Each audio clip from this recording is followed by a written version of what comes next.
Təzə yaranmış birçok dövlətlər var. 100 il, 200 il, 50 il qidməti olan. Amma orada rifah, əmniyyət, demokrasi çox güclü bir səviyyədədir. Yəni bizim müstəqil olmağımız üçün deyək, ya ki doğru düzgün bir ölkə qurmaq üçün deyək, hər hansı bir şəkildə. Yəni bizim ehtiyacımız yoxdur 1000 il, 5000 il, 10.000 il bundan qabaqki tariximizə.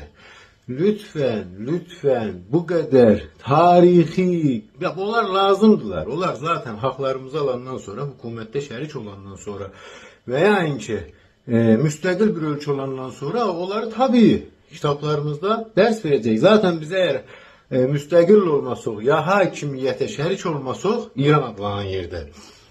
Biz nə kültürümüzü, nə tariximizi, nə dilimizi heç nəyimizə əldə edəməyəcəyik. Yani biz bunları tabii amuzişlə, eğitimlə, tərbiyyətlə bunları bu şəkildə eləyə bilərik, millətimizə bəxş eləyək. Ona görə bu qədər əski tariximizi, ya bilmirəm falan kəs türk idi, bəhmən kəs nə idi, bunlarla yox, birliklə necə bu hakimiyyətə şərik olacaq, ya necə istiqlalımızı ələ alacaq, buna görə danışın. Yoksa bizim 5000 il tariximiz var, bizim dilimiz də belədir, filan tarix libasımız belədir.